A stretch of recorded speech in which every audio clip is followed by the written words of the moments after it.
Startling how we tend to cast the crisis in Venezuela as some big geopolitical new Cold War battle of wills between Moscow and Washington, but really for people inside, it's about food. It's about the startling mismanagement and corruption of the Nicolas Maduro government and how that's left people unable to get the daily things you and I take for granted: water, dinner, breakfast. I should point out for you on a technical note, many of the people we spoke to requested anonymity out of fear, and because of how we film, some of the audio isn't the very best, so don't adjust your set. But here is what the last week inside Venezuela looked like.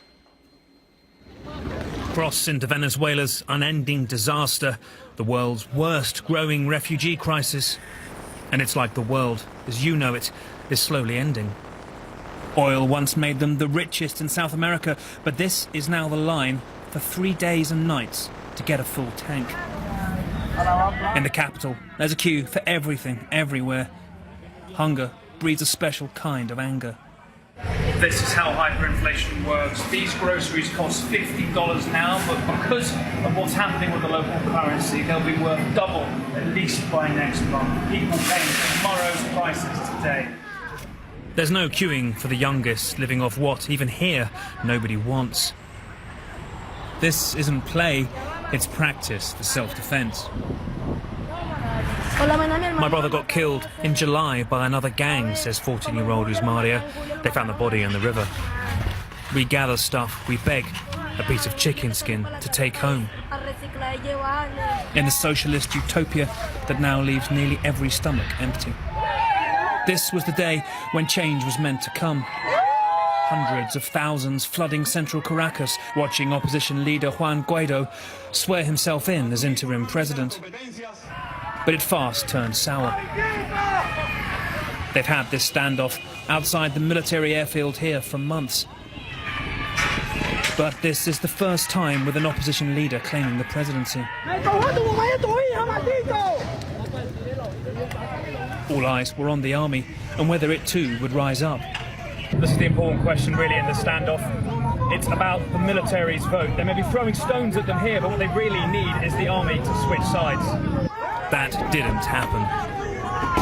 And the police tear gas and motorcycle charges sent us fleeing down side streets. Yes, hello. Some likely wounded, although dozens reported dead during the day. It was up here, in the normally loyal slums, where the fight was nastiest. Special forces entered these streets. They've been coming back to make arrests all during the afternoon, when we're invited to meet Carolina's extended family, where Maduro's base has long lived. State handouts bought their loyalty for years. But now this is all she has to feed for this day. And they say now they too want Maduro gone. We can't hold it in anymore, one of her cousins says. We're being crushed. We're beggars now, always begging. This isn't political, it's survival. People are killing each other for a kilo of rice, for water. Army defectors outside Venezuela called on soldiers to rise up. But we hear from one junior officer that even when you can't feed your family, it's more complicated. I would say 80% of soldiers are against the government. Some even go to demonstrations. But the big fishers, the senior officers, are the ones eating, getting rich, while at the bottom we have it hard.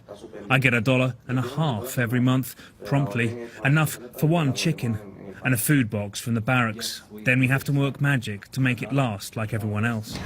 Would you, or the soldiers you know at your level, would you open fire on resistant people in the streets? I'd rather quit. That person could be my brother or my mother. We need a general to flip, to make a change.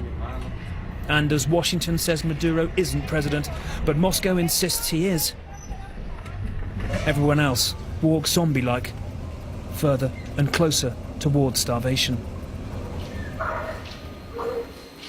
Now, just a reality check here. I mean, a lot of people cast this as a constant and ending crisis. People have been dealing with these economic problems for years. I've never seen them quite so ghastly, but you should bear in mind you don't see daily mass street protests. That large one you saw in that report, people went home quite fast, and so that internal momentum for immediate protest-led change isn't quite there at the moment. John, Alison? Nick, we saw you inside that grocery store there. How are people in Venezuela getting the food they need?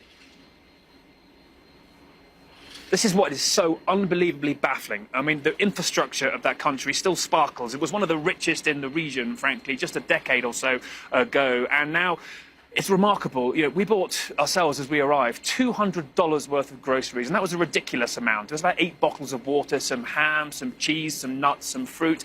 And that in itself, next month, in the local currency, will be worth twice as much. As we said there, things have a self-fulfilling way of becoming more expensive because everyone thinks that tomorrow everything's going to be worth less. Now, just imagine that, $200 for massively overpriced food, so much more than it was when I was there 18 months ago. It really is a daily crisis for people, and one of the ways the Maduro government seems to keep itself in power is the handouts of food boxes every month. You heard that soldier in the barracks. That's how people seem to make ends meet.